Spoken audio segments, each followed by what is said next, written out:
ठीक है।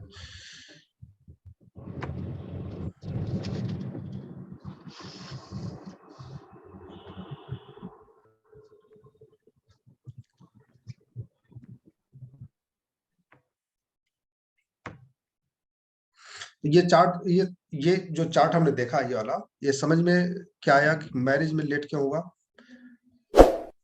इसको नोट कर लीजिएगा, आपको ना भूल जाता है आपको। इसको नोट कर लीजिएगा कि जब भी जो है सेवेंथ लॉर्ड, दारा कारक प्लेनेट और वीनस छठे भाव में चले जाएं तो लेट, मतलब बहुत लेट शादी होती है ना। या फिर ऐसे को कहते हैं अविवाहित योग, कि ऐसे लोगों की शादी ना भी हो, ऐसा भी योग, ऐसा योग बन सकता है कि शादी ना भी हो पूरी लाइफ, है ना, जब तीनों जो है छठे भाव में आ जाए तो जब आपको सूत्र दिया गया था उसके साथ दिया गया होगा ये, है ना। उसको नोट किया होगा आपने, नहीं तो नोट कर लीजिएगा। और दूसरा योग, दूसरा सिस्टम, दूसरा क्या बताया हमें कि ये किताबों में मिलेगा नहीं।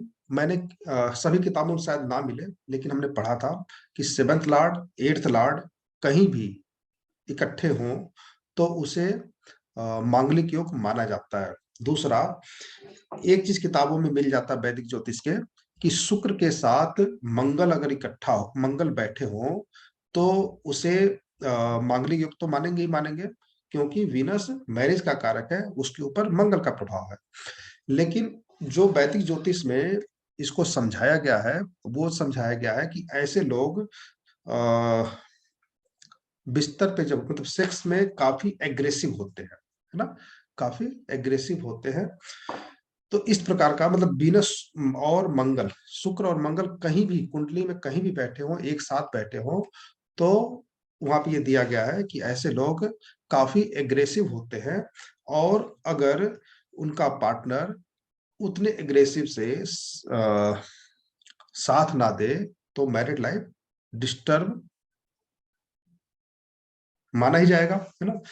तो वहां भी जो है कोशिश यही किया जाता है कि जिसका भी वीनस मंगल एक साथ बैठे हों, उस तो दूसरे पार्टनर के चार्ट में या तो मांगलिक योग हो, या सप्तमे षष्टमे से एक साथ बैठे हों, या वीनस मंगल एक साथ बैठे हों, ऐसे लोगों से ही शादी करनी चाहिए। कुंडली मिलाते समय ये ध्यान रखना चाहिए, है ना। तो ये सब चीजें जो है, छोटी छोटी चीजें ना ध्यान रखना जरूरी है, ध्यान में आता नहीं, भूल जाता है। दूसरा चार्ट हम तो बनाते हैं।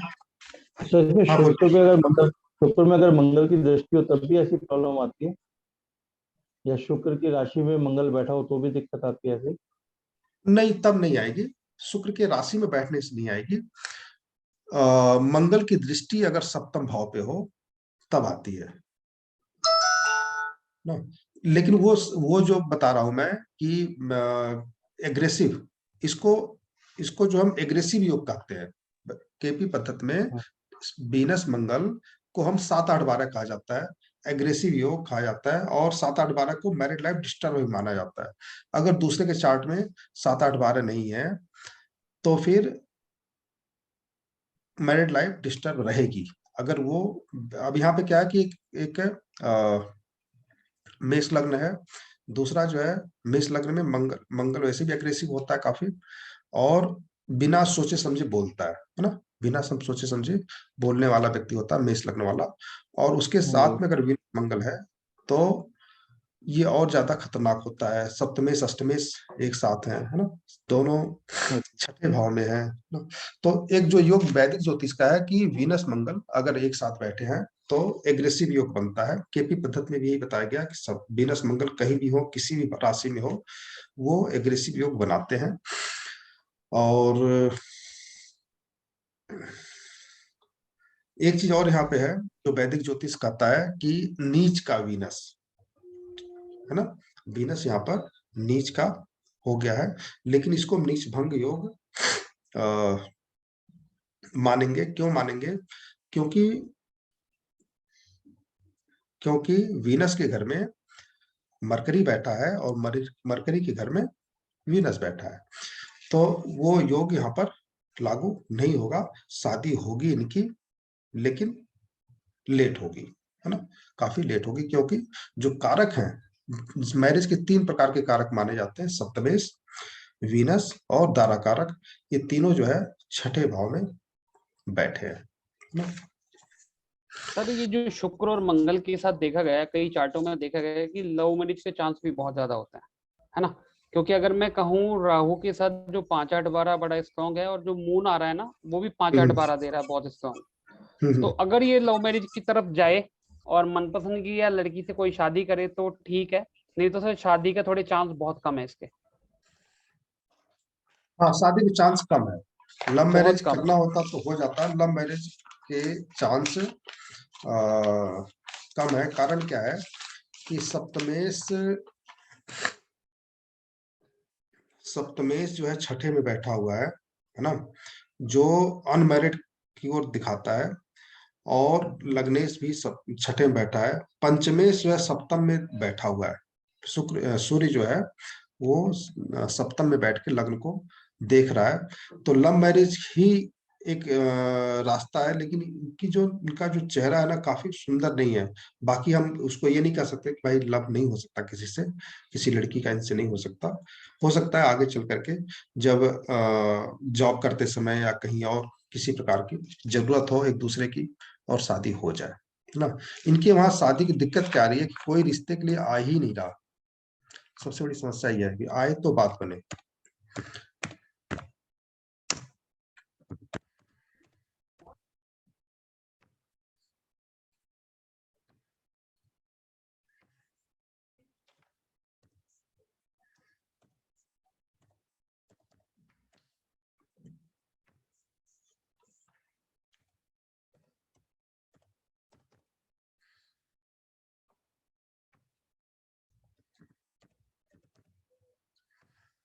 लुधियाना। तो विनय कुमार जी के साथ समस्या लव मैरिज की थी, और इनकी जो प्रेमिका थी, लवर थी, वो जो है किसी और के साथ शादी कर ली। और 6 7 साल के लव रिलेशन के बाद उसके पीछे कारण क्या था कि इनकी जॉब परमानेंट नहीं हो रही थी काफी दिनों से। लड़की कब तक रुकी रहेगी? लड़की के माँ बाप तो देखते हैं ना हमारी लड़की सुखी रहे, लड़की भी देखती है। मैंने कहा लड़की ने क्या कहा, लड़की कहे कि लड़की भी करे जहां माँ बाप कह रहे हैं मैं वही करूंगी, है ना, मैं उनके खिलाफ नहीं जाऊंगी। तो लड़की के माँ बाप जहाँ कहे वहां पर लड़की ने शादी कर लिया। ये उसके घर पे हंगामा भी जाके किया था ना, क्यों आप कर रहे हो, लेकिन कौन सुनने वाला है।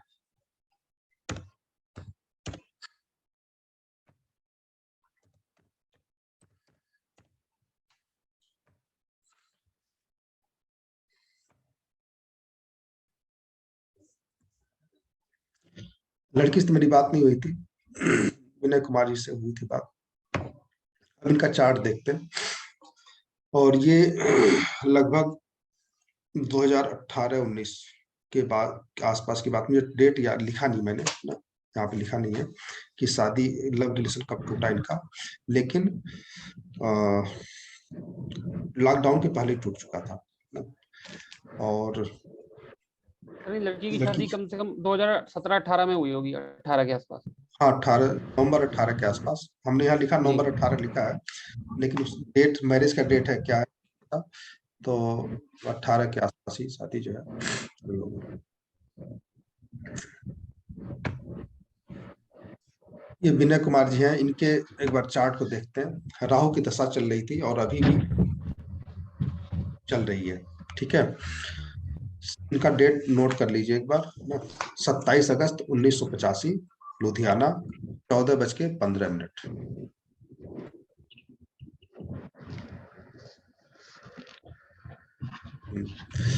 और लड़की का जो चार्ट है वो है 12 जनवरी 1990, 14:20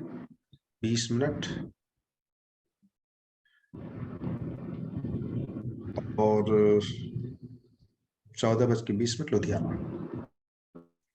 ये विनय कुमार झा तो नहीं है सर? हम्म। विनय कुमार झा तो नहीं है ये? मुझे नहीं पता, पूरा नाम नहीं पता मुझे। विनय कुमार लिखा हुआ है। और ये नगर पालिका में काम करते हैं, अब करते हैं नहीं पता, उस समय करते थे और कॉन्ट्रैक्ट बेस पे थे। काफी दिनों से काम कर रहे थे कि मेरा परमानेंट हो जाएगा, लड़की भी साथ में काम करती थी, परमानेंट हो जाएगी, लेकिन परमानेंट हो नहीं पाए और इस कारण से रिश्ता टूटा था इनका। तो देखा जाए तो सप्तमेश इनका कौन है? वीनस है। दूसरा सप्तमेश वीनस है जो पंचम भाव में, नवम भाव में बैठा हुआ है। इनका दारा कारक जो प्लेनेट है वो है चंद्रमा, जो थर्ड भाव में बैठा हुआ है। ठीक है, तो राहु की दशा में वीनस 16 से लेके 20, इस बीच शादी का इनका था कि शादी हो जाएगी, लेकिन उसके बाद मेरी बात नहीं हुई, रिश्ता टूटा, उसके बाद बात नहीं हुई। इनकी शादी हुई या नहीं हुई नहीं पता। तो राहु के दशा में वीनस की अंतरदशा में ही रिश्ता का समझिए टूटा था। एक बार हम देख लेते हैं राहु में राहु क्या करता है। राहु इनका क्या है? 1 5 8 12। ठीक है, 1 5 8 12 और 6 8 भी यहाँ पर एक्टिव है, और फिर सबलार्ड लेवल पे 1 5 8 12 एक्टिव है। 1 5 8 यही पूरा चार्ट हमने किसमें देखा? नकुल के में भी देखा, यही नंबर है ना। नकुल में भी लगभग 1 5 8 12 एक्टिव है, और इनमें भी वही चीजें एक्टिव है। उनमें तो 6 भी एक्टिव है ना, यहाँ पे 6 नहीं है, 6 सबलार्ड लेवल के है, 6 11 6 8। तो यहाँ भी राहु में वही चीजें दिख रही हैं, और ये पूरी तरह से ये बता रही हैं कि 2020 तक तो मतलब राहु की दशा में तो शादी मुश्किल है ना।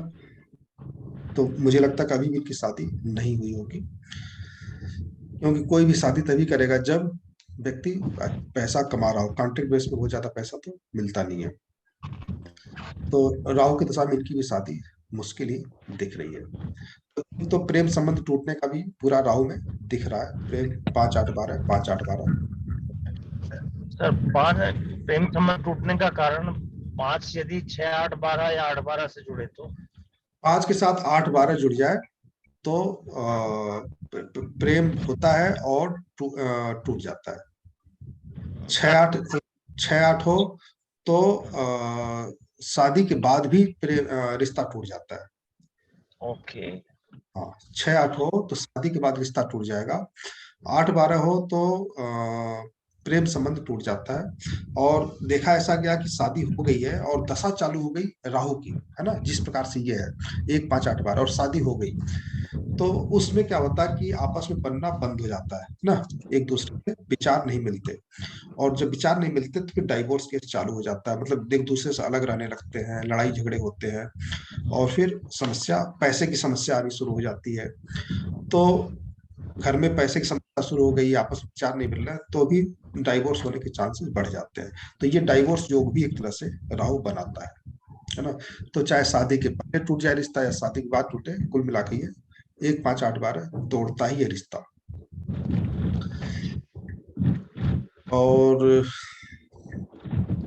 इसमें इसमें इनके परमानेंट होने के भी चांसेस नहीं होते हैं। ठीक है, राहु जैसा है, इस तरह से योग में उनकी जॉब भी परमानेंट नहीं होगी, क्योंकि यहाँ पर 5 8 12 एक्टिव है। यहाँ पे परमानेंट क्यों नहीं होंगे? क्योंकि क्या होता है कि छठा भाव नौकरी का होता है। ठीक है, छठा भाव नौकरी का होता है, और छठे से 12वां पंचम भाव एक्टिव है। तो पंचम भाव एक्टिव होने से जॉब परमानेंट नहीं होता, बल्कि ये होता है जॉब से निकाल दिया जाता है। 5 8 12 जो होता है, और अंतरदशा में भी 5 8 12 आ जाए तो जॉब से निकाल दिया जाता है, भाई आपकी जॉब अब नहीं है। अच्छे केसेस इस तरह से देखे गए हैं। तो राहु यहाँ पर इस तरह का योग बना रहा है। वीनस में क्या था? वीनस में 7 11 11 8 10। यहाँ पर एक बार वीनस निगेटिव नहीं है, वीनस को हम यहाँ पर पॉजिटिव मानेंगे, क्योंकि 7 11 भी एक्टिव है, और सबलार्ड लेवल भी 11 है। तो यहाँ वीनस नहीं। सन यहाँ पर पूरी तरह से निगेटिव है, तो 1 5 8 12 एक्टिव है। यहाँ पर रिश्ता टूटने की तरह से बना, यहाँ पे 7 भी एक्टिव है और 1 5 6 8 12 भी एक्टिव है। तो अगर रिश्ता हुआ भी तो चांसेस बनते हैं। ऐसे योग में शादी नहीं करनी चाहिए। जिसके भी चार्ट में सूर्य इस तरह से एक्टिव हो 1 5 8 12, वो ऐसे लोगों 1 5 6 8 12 ऐसे लोगों को शादी नहीं करनी चाहिए। शादी होने के अगले दिन से ही घर में खटपट चालू हो जाता है। जो चंद्रमा है ये शादी करवाता है ना, इस तरह का चांस हो तो शादी करना चाहिए। उसके बाद से शुरू होता है इनका क्या, मंगल। मंगल में फिर 1 5 8 12 हो गया, पॉजिटिव कोई भाव नहीं एक्टिव है। तो इनको भी यही सलाह दी जाएगी, भाई 1 2 साल की बात है, 22 चल रहा है 23 चल रहा है, जब जुपिटर शुरू हो तब आप शादी, क्योंकि दशा अगर बढ़िया है, दशा ना सबसे ज्यादा पावरफुल होता है। दशा अगर अच्छा है तो अंतर्दशा का बहुत ज्यादा प्रभाव नहीं होता। 50% प्रभाव तो दशा का ही होता है, 50-60%। तो दशा खराब है तो अंतर्दशा जो ही आएगा बुरा, उसमें बुरा हो जाएगा। तो अंतर्दशा दशा जब अच्छा है तभी शादी करनी चाहिए। तो ऐसे इनको भी यही सलाह दी जाए कि 2023 के बाद शादी के लिए बातचीत करें, है ना, गुरु की दशा में। इसके बाद से 2 7 11 सैटर्न में भी दिख रहा है ना, और मरकरी भी यहाँ पर निगेटिव नहीं है। तो जब दशा अच्छी है तो जो निगेटिव भाव है ना इसमें 7 11 ये भी काम करने शुरू कर देंगे। लेकिन जब दशा निगेटिव है तो ये निगेटिविटी अंतरदशा में भी लागू हो जाती है।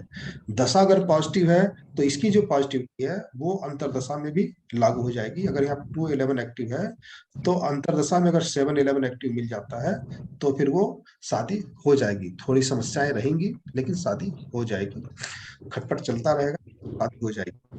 लेकिन निगेटिव प्लेनेट की दशा चल रही है तो पॉजिटिव नक्षत्र, पॉजिटिव जो है अगर अंतर्दशा में आ रहा है तो वो काम नहीं करता। उसकी जो निगेटिव भाव एक्टिव है वो काम करते हैं, पॉजिटिव भाव काम नहीं करता। दशा यहाँ पर एक्टिव नहीं है। जब दशा आएगी जुपिटर की तभी इनको शादी करनी चाहिए। और जहां तक मेरा अपना अनुमान है शादी इनकी नहीं हुई होगी अभी। अच्छा, लड़की के चार्ट में क्या था, इनके चार्ट तो हमने देख लिए। लड़की का चार्ट देखिए एक बार। लड़की के चार्ट में वीनस की दशा, वीनस के पहले क्या था, केतु था, है ना, केतु था।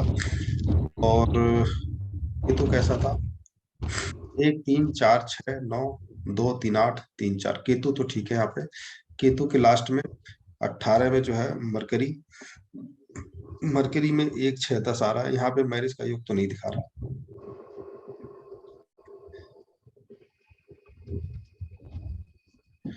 मरकरी में 8 11 1 6 10, मरकरी में 1 6 8, सैटर्न में भी नहीं है, मरकरी में भी नहीं है, जुपिटर में भी 1 6 8 11 दिख रहा।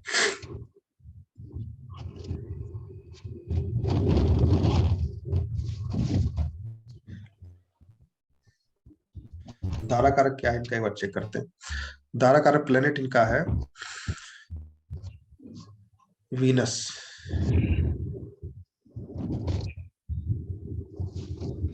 तो वीनस इनका बैठा हुआ है पंचम भाव में, ठीक है, पंचम भाव में बैठा हुआ, नहीं सॉरी नवम भाव में बैठा है, राहु के साथ बैठा है। और इनका सप्तमेश जो है वो है मंगल, ठीक है। मंगल यहाँ पर स्व राशि का है, ठीक है। एक चीज ध्यान रखिएगा, जो मांगलिक योग होता है उसमें मंगल अगर स्व राशि का हो तो वो शांत हो जाता है, ना बुरा फल देता है ना अच्छा फल देता है, ठीक है। मंगल इनका स्व राशि का है, मंगल सप्तम भाव में बैठा है, ये बुरा फल भी नहीं देगा और अच्छा फल भी नहीं देगा, न्यूट्रल रहेगा, है ना, मतलब अपना बुरा मांगलिक तो फल। कहेंगे ना, पर मांगलिक तो कहेंगे ना फिर भी।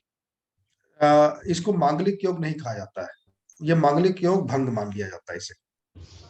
नॉन मांगलिक तो हो सकता है इसकी हाँ, मैरिज। नॉर्मल शादी हो सकती है, नॉर्मल शादी हो सकती है, लेकिन जैसे जैसे लोगों के अपने अपने विचार हैं, हर पंडित जी के अपने अपने विचार हैं, वो रखते हैं। लेकिन किताबों में आपको हर जगह लिखा मिल जाएगा कि स्व राशि का मंगल हो तो मांगलिक योग नहीं माना जाता, ठीक है। उसे कुछ लोग आंशिक मांगलिक कह देते हैं ना, कि आंशिक मांगलिक है, लेकिन उसे मांगलिक योग नहीं माना जाता। तो एक मांगलिक योग तो नहीं है यहाँ पे। और वीनस जो है 9th भाव में बैठा है, राहु के साथ बैठा है। तो राहु के साथ बैठने से, चंद्रमा को दृष्टि देने से, है ना, केतु को दृष्टि देने से वीनस, यहाँ पे जो कारक बने हैं शादी के लिए, वो राहु, चंद्रमा, केतु और वीनस, ये 4 प्लेनेट हैं जो शादी करवाएंगे, है ना। 5वां एक तो मंगल हो जाएगा। गुरुदेव, तो पंडित जी मेरा एक तो क्वेश्चन यहाँ पे है, केंद्र में अपना घर में मंगल बैठा हुआ है, तो ये वाला उच्च में बैठा है ना नीच में बैठा है?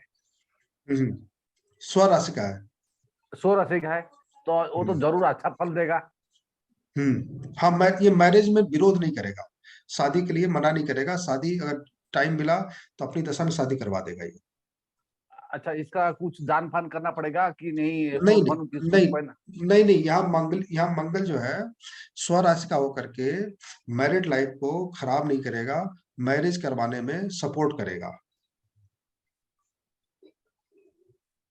क्योंकि तो इसका जो नहीं, समझिए, क्योंकि वृषभ लग्न में शादी करवाने की जिम्मेदारी सप्तमेश की होती है ना। तो जो उसकी जिम्मेदारी दी गई है वो काम तो करेगा ना वो। वृषभ लग्न में अष्टमेश सप्तमेश जो मंगल ही है, और मंगल यहाँ पर खुद बैठा हुआ है, तो ये पावरफुल हो गया है यहाँ पे। तो मैरिड लाइफ को खराब नहीं करेगा ये। कोई भी प्लेनेट सप्तम भाव में स्वराशि का होकर बैठेगा तो ज्यादा अच्छा माना जाता मैरिज के लिए वो प्लेनेट। तो यहाँ पे मंगल स्वराशि का, अगर उच्च का होता तो ये मांगलिक हो जाता, नीच का होता तो भी मांगलिक हो जाता। स्वराशि का है इसलिए यहाँ पर मांगलिक योग लागू नहीं होगा, बल्कि मैरिज के लिए काफी अच्छा माना जाएगा ये।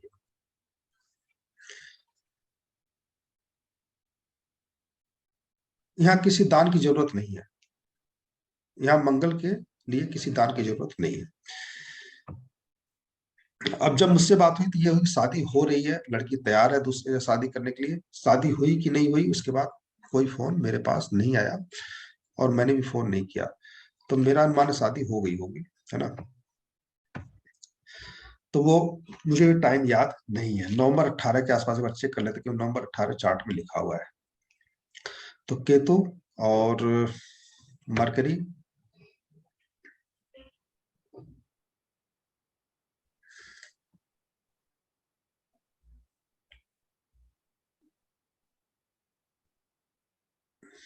और जुपिटर। तो केतु को देखा जाए तो केतु यहाँ पर 1, 6, 2, मरकरी यहाँ पर नक्षत्र लेवल पे है केतु के, और चंद्रमा जो सबलॉर्ड लेवल पे है। केतु तो यहाँ पर कह सकते हैं पॉजिटिव है, न्यूट्रल अवस्था में है ना। 1, 6, 8 भी है, लेकिन 1, 6 कहाँ पे ग्रह लेवल पे है, तो थोड़ी निगेटिविटी तो है। लेकिन यहाँ पर अगर थोड़ा सा पॉजिटिव प्लेनेट मिल जाए अंतरदशा में तो शादी हो सकती है, क्योंकि 10 नंबर यहाँ पर नहीं है और 12 भी नहीं है, ठीक है। तो केतु की दशा है, वो उसके बाद से मरकरी है। मरकरी मुझे निगेटिव दिख रहा है, क्योंकि यहाँ पर 1, 6, 8 एक्टिव है नक्षत्र लेवल पे और सबलॉर्ड लेवल पे। तो मरकरी यहाँ पर नेगेटिव दिख रहा है। इसमें एक चीज पॉजिटिविटी है, क्या पॉजिटिविटी है कि वीनस नक्षत्र लेवल पे है ना। वीनस नक्षत्र लेवल पे है और जुपिटर सबलॉर्ड लेवल पे है, ठीक है।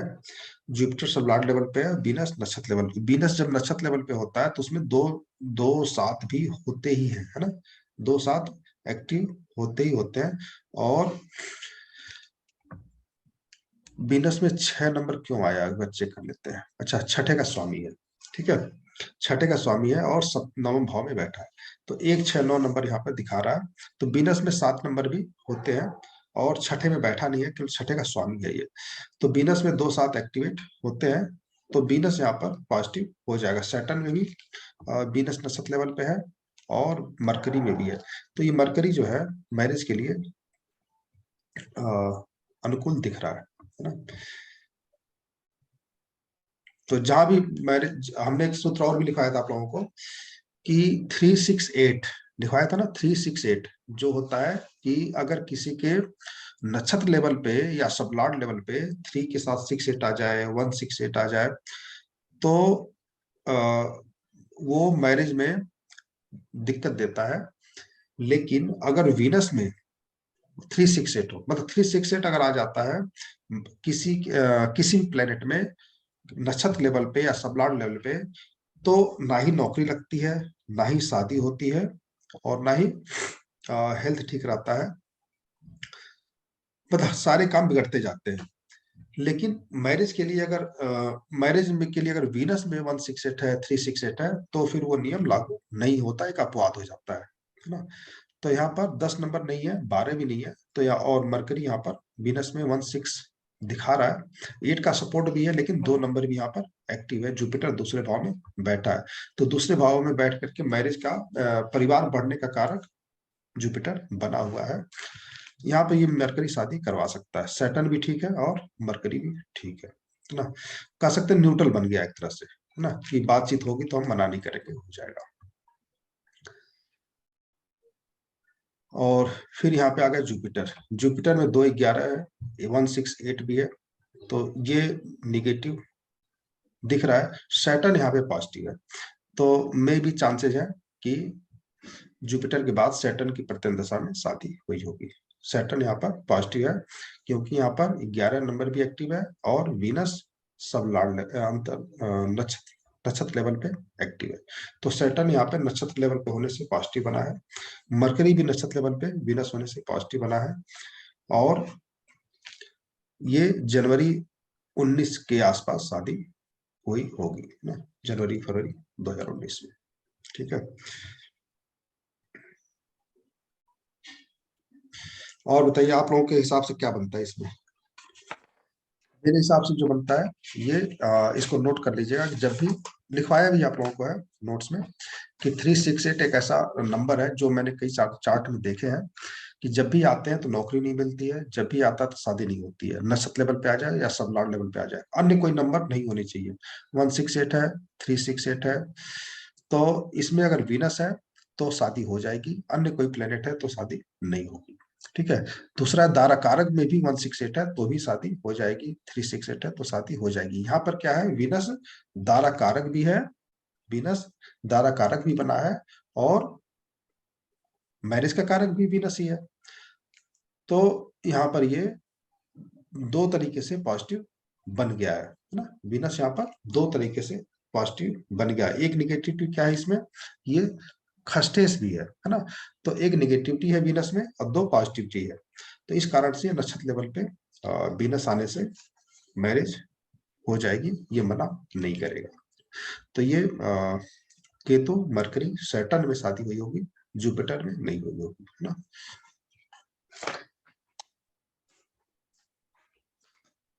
इसको एक बार जो सूत्र है, कई बार क्या होता है कि ये चीजें जो है लिखवाई जाती है लेकिन वो हम पढ़ते भी नहीं है, एक बार नोट कर लिया जाता, तो उसे एक बार देख भी लीजिएगा, और नोट्स बनाया हो या प्रिंट निकाला हो। दूसरा नहीं नोट किया तो एक बार फ्रेश नोट कर लीजिएगा ना, नोट्स लिख करके, एक 1 2 3 2-3 चीजें आज बताई हैं, ये हमेशा किसी भी चार्ट में आप देखेंगे काम करेगा। ठीक है, और बहुत काम की चीजें हैं इस चार्ट में। नक्षत्र चार्ट में अगर आपको इस तरह से दिखता है तो उसको ध्यान से देखेगा। और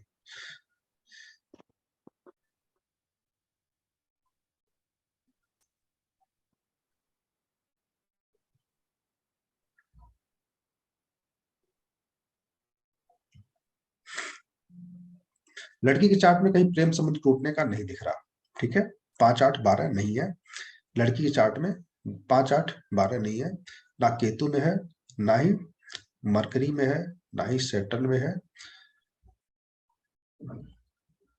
लेकिन लड़के के चार्ट में देखने को मिला है। ठीक है, तो उनका तो रिश्ता टूट गया इनकी, और लड़की की शादी हो गई।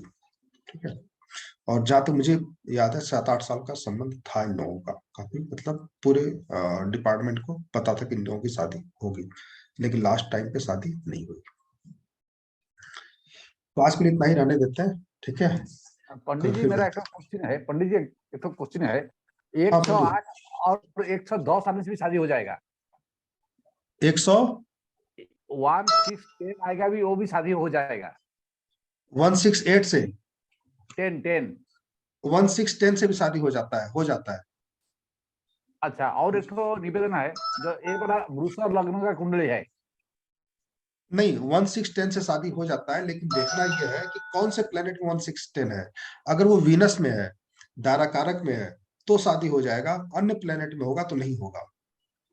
जी जी। आप लोग याद कीजिएगा, जब हम डेमो क्लास ले रहे थे तो एक चार्ट डिस्कस किया था, ठीक है। चार्ट डिस्कस किया था पहले चार्ट डेमो क्लास में, और फिर जब पेड क्लास शुरू हुई थी तो उसके अगले उसमें भी पहला क्लास जो था उसमें भी हमने चार्ट डिस्कस किया था। 2 स्पेशल चार्ट थे, या डेमो में ही दोनों चार्ट ले लिया होगा मुझे, मतलब लगातार 2 चार्ट लिया था। उसमें 1610 एक्टिव था, ठीक है। 1610 एक्टिव था। तो हमने क्या किया, देखा कि सिर्फ 2 प्लेनेट हैं जो शादी करवा सकते हैं। कौन कौन से?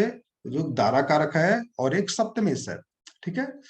तो उसमें वीनस और दारा कारक, ये 2 मिलकर के शादी करा सकते थे। उसमें शुक्र था और वीनस था, शुक्र था और मरकरी था। इन दोनों की दशा अंतरदशा, दशा अंतरदशा प्रत्यंत दशा में शादी होगी। मतलब शुक्र शुक्र बुध में शादी होगी, या शुक्र की दशा बुध की अंतरदशा और बुध की प्रत्यंत दशा में शादी होगी। तो उसमें ये सलाह दी गई कि शुक्र की दशा शुरू हो रही है ना, और नहीं, बुध की दशा शुरू हो रही थी उस समय, और बुध की अंतरदशा में और शुक्र की प्रत्यंत दशा में शादी कर लीजिए। तो ना करते हुए जब मैंने प्रेशर दिया कि 2-4 साल शादी नहीं होगी फिर, तो शादी कर ली गई और जोड़ा ठीक है, अभी सब कुछ ठीक चल रहा है। तो 1610 में भी दिक्कतें आती हैं, अगर वो दारा कारक में और वीनस में है तो दिक्कतें नहीं आएंगी, ये ध्यान रखना है बस। अच्छा पंडित जी, ये बड़ा वृषभ लग्न कुंडली है, तो वृषभ लग्न कुंडली जो होता है हम लोग का पृथ्वी तत्व होता है, तो वो जो इसका लाइफ पार्टनर का कौन सा लग्न होने से शादी जैसे जिंदगी अच्छा से पार होगा और हाँ, होना चाहिए। ये चीजें आपने पिछले क्लास में भी आपने पूछा था, है ना, कि कौन कौन से लग्न वालों के आपस में शादी करना ठीक रहेगा। यही है ना प्रश्न आपका, जी जी। है ना। तो ये चीजें मैंने कई बार और जगह भी किताबों में पढ़ी है, पेपर में भी आते रहते हैं, किनका किसके साथ करने से शादी का रिश्ता कैसा रहता है। लेकिन प्रैक्टिकल में वो चीजें कई बार मुझे सही नहीं लगी, क्योंकि दोनों के चार्ट में अगर ठीक ठाक है, पॉजिटिविटी है, तो शादी ठीक रहेगा। और बाकी इसमें अग्नि तत्व, पृथ्वी तत्व, वायु तत्व, इसका भी अपना प्रभाव रहता है। लेकिन मेरा अपना मानना है कि दोनों को चार्ट अगर पॉजिटिव है तो कोई भी लग्न हो, रिश्ता ठीक चलेगा। लेकिन अगर चार्ट में कहीं प्रॉब्लम है तो दोनों की शादी अगर कर भी दी जाए, कोई भी तत्व हो, तो रिश्ते में प्रॉब्लम आ जाएगी।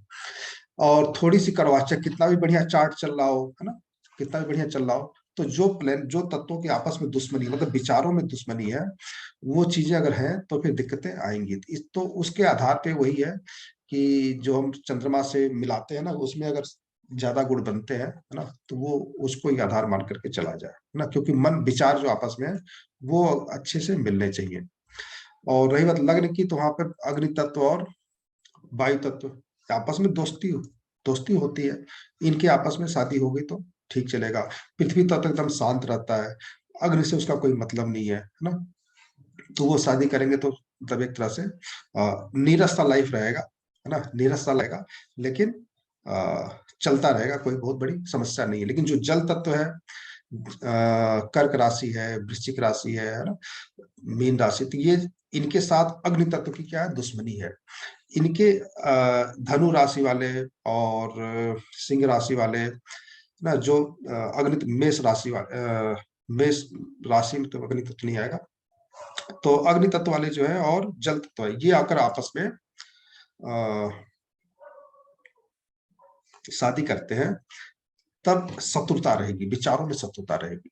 तो खास करके अग्नि तत्व और जल तत्व वाले लग्न वालों को आपस में शादी नहीं करनी चाहिए।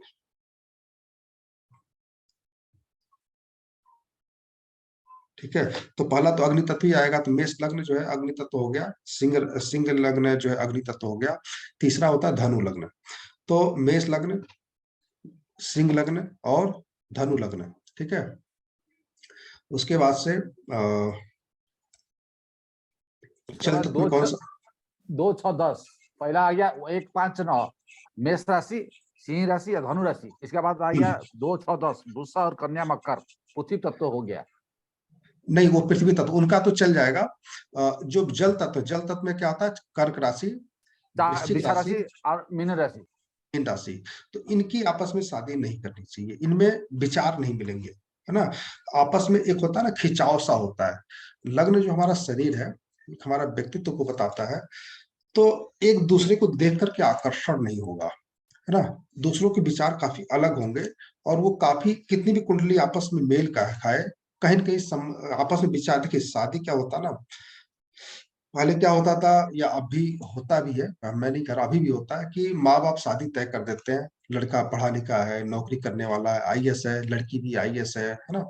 और ठीक है, शादी कर, या दोनों डॉक्टर है, दोनों इंजीनियर है, कोई इंजीनियर मिल नहीं रहा, शादी कर देते हैं। तो दोनों का एक बहुत अच्छा परिवार है, दोनों की कुंडली ठीक ठाक मैच कर रही है, तो शादी तो हो जाएगी, लेकिन हमेशा आपस में बातचीत में विरोध रहेगा। शादी तो चल जाएगी, क्योंकि वहां पे 1, 6, 8 एक्टिव नहीं है ना। 6, 6, 8, 12 एक्टिव नहीं है, 7, 8, 12 एक्टिव नहीं है, तो थोड़ा सा विचारों में, लड़की कहेगी मुझे आम खरीदना है, तो लड़का कहे मुझे संतरा खाना है, तो दोनों चीज घर में आएंगे, है ना। जिसका मर्जी जो खा लो, तो एक दूसरे के विचार नहीं मिलेंगे। शादी तो ऐसे में क्या होता है कि जो रिश्ता वो सबसे अच्छा वो माना जाता है। कुछ रिश्ते मैंने ऐसे देखे हैं कि अगर हस्बैंड ने कह दिया कि ये आम है ना, और अपनी बीवी की तरफ देख दिया, तो उसने भी कह दिया हाँ आम ही है, चाहे वो केला सामने रखा हो। तो ये जो विचार, मतलब कि एक दूसरे के हाँ में हाँ मिलाने, आज जो है ना, वो चीजें अग्नि तत्व और जल तत्व वाले नहीं कर पाएंगे। बाकी तो आपस में चल जाएगा, कोई बहुत बड़ी समस्या नहीं है। इनको खास करके इनकी आपस में शादी नहीं करनी चाहिए। लड़ाई झगड़े काफी होते हैं, काफी मतलब चलता नहीं है। और दूसरा होता है कि एक जंगल में 2 शेर नहीं होते, ठीक है। तो कहा जाए कि जो सिंह राशि वाले हैं, 2 सिंह राशि के आपस में शादी कर लें, तो वहां भी मन में मुटाव, मतलब एक तो अग्नि तत्व है, दूसरा मन, इनका जो है अभिमान, एक अपना स्वाभिमान होता है कि जो मैं कहूँ वही सुना जाए, वही हो घर में। तो दोनों अपने आपस में अपनी अपनी चलाएंगे, और वहां पर समस्या आएगी। बाकी लग्न में कोई बहुत ज्यादा समस्या मुझे दिखती नहीं है, ठीक है। और सभी के परिवार में थोड़ा बहुत खटपट रहता है, ऐसा नहीं है। और ये कारण उसके पीछे यही है कि लग्न आपस में मैच नहीं करता, कोई चंद्र कुंडली मैच कर लिया जाता, तो थोड़ा बहुत मनमुटाव रहता है। एक जो कर्क लग्न की कुंडली होती है, कहा जाता है कि लड़की जो है बहुत ही ज्यादा सौम्य होती है ना, सौम्य होती है।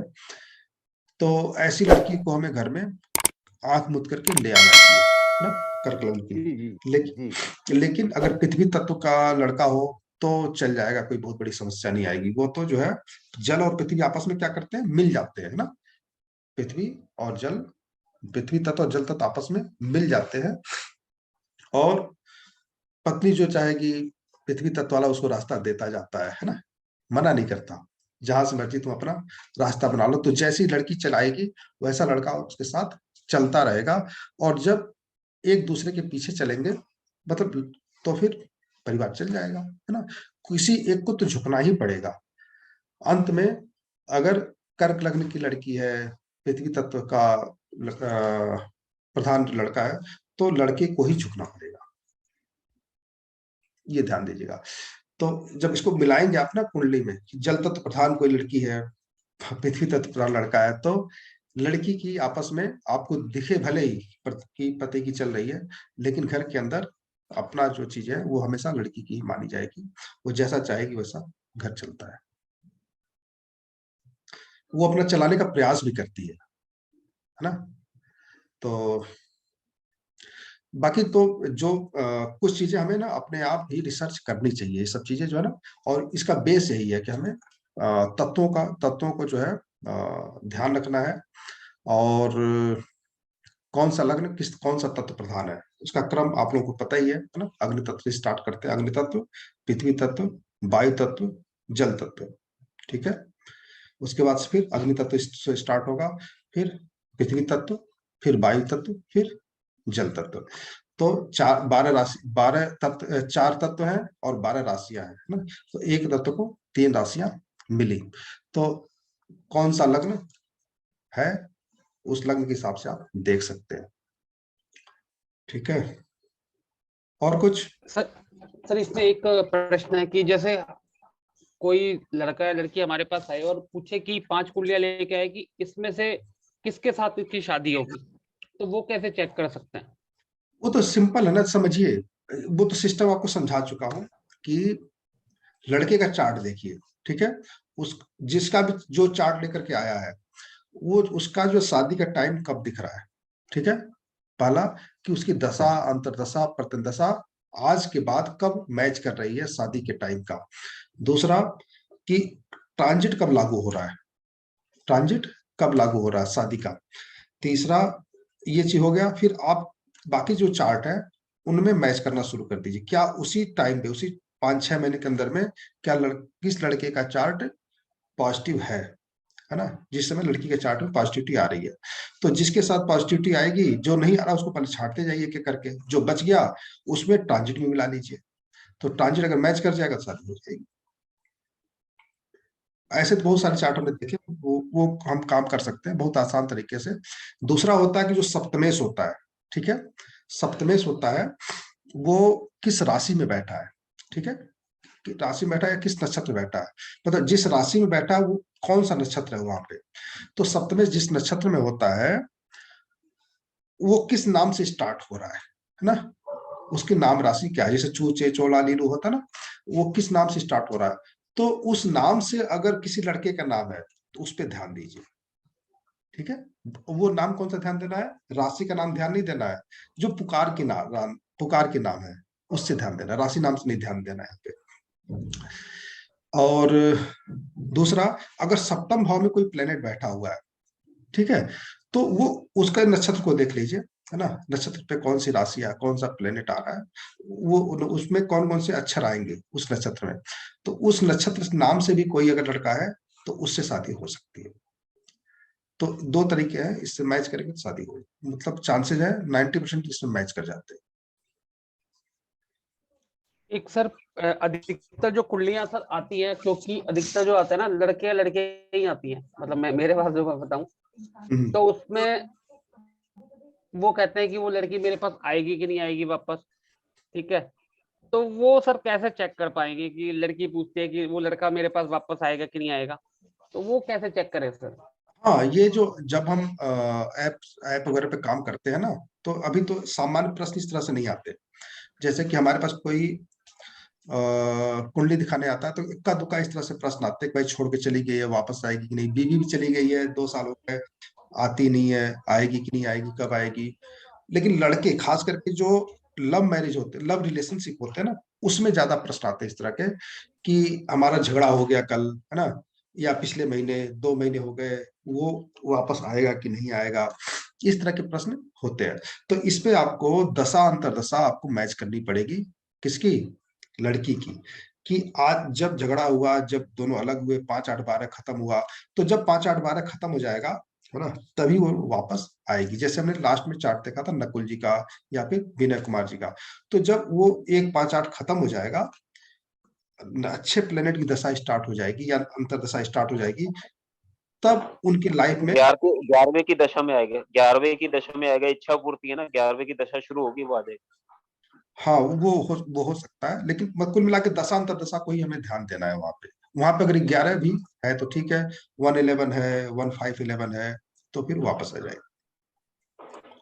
हमें हमें दशांतर दशा पे ही ध्यान देना है वहां पे। और दूसरा है कि पंचमेश, ठीक है, पंचमेश कौन सा प्लेनेट है ये ध्यान देना है कि पंचमेश जो प्लेनेट है उनका प्रेम संबंध है, वो लग्न से कब संबंध बना रहा है, ट्रांजिट में, ठीक है।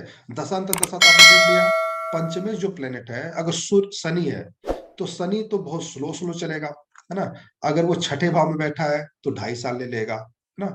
तो जो ही वो छठे भाव में जाएगा, प्रेम संबंध टूट जाएगा, है ना। छठ शनि जो है, जो ही छठे में आएगा तो ना ही लग्न से संबंध बनेगा, ना ही पंचम से संबंध बनेगा, तो टूट जाएगा, तो समझिए को नहीं आएगा वापस। ठीक है, तो लड़की का चार्ट पहले ही खराब हो गया, संबंध टूट गया, तो वापस नहीं आएगा। हाँ, उसका अगर ठीक ठाक बता रहा है तो हम लड़की का चार्ट चेक कर लेंगे कि उसके उसके चार्ट में उसका पंचमेश का संबंध लग्न से कब बन रहा है, लग्नेश से कब बन रहा है, तो वो पीरियड जब जिस समय वो ट्रांजिट में आएगा वो सही समय होगा वापस आने का। और अगर दशांतर दशा मना कर दिया तो मतलब ही नहीं है, पहले में दशांतर दशा चेक करना है, फिर ट्रांजिट चेक करना है। तो उसके लिए ना उदाहरण से समझाना पड़ेगा आप लोगों को, है ना, ऐसे समझ में नहीं आएगा। और ऐसे चार्ट कम भी होते हैं, क्योंकि लव मैरिज वाले ना कोई एक बार वापस आए बताता नहीं कि वापस आ गया, है ना। प्रिडिक्शन तो हम कर देते हैं, जब तक परेशानी रहती लोग पूछते दोबारा बताते नहीं है कि हाँ कब दोबारा वापस आया, तो चार्ट मिलना मुश्किल होता है। सर मेरे पास चार्ट है, बहुत है। अच्छा है, तो ठीक है, कल दीजिएगा, और अगर डिटेल डेट उट याद है तो जो फार्मूला हमने बताया है इसी फार्मूले चेक कर लेंगे उसको। ठीक है, बिल्कुल सर। ठीक है। सबसे ज्यादा प्रश्न सर यही आते हैं, क्योंकि एक हाँ ऐप पे हूँ मैं भी सर, सबसे हाँ ज्यादा तो बस वही आता है। हाँ 70-80%। कई बार तो निगेटिविटी इतनी ज्यादा होती, काम करने का मन नहीं करता, फालतू के प्रश्न आते हैं, है ना। तो फिर भी कल चेक कर लेंगे, ठीक है। नोट करके रखिएगा, दे दीजिए डिटेल, टाइम और नोट करके रखिएगा, और कल डिस्कस कर लेंगे इसी पे। ठीक है, तो इससे जी जी। मतलब इस तरह के बहुत सारे प्रश्न आते हैं, मतलब हजारों सैकड़ों में, मतलब बहुत प्रश्न आते हैं, तो उसका जवाब देना आना चाहिए, है ना। तो वो सिस्टम यही है कि दशांतर दशा प्लस ट्रांजिट। ठीक है, जी जी सर, थैंक यू सर। तो संख्या तो लग रहा, अच्छा सब लोग हैं अभी, ठीक है। चलिए, रिकॉर्ड तो हो गया, थोड़ा सा रिकॉर्ड छूट गया 10 मिनट का ना, तो आप लोग क्लास में थे ही, हाँ जो लोग नहीं क्लास में उनका छूट गया, है ना, 5-10 मिनट का, तो वो भी हमने कवर कर लिया था लास्ट में 1 मिनट के लिए। तो ये वीडियो जो है दे देंगे, दोबारा देखने का मन हो तो देख लीजिएगा, ठीक है।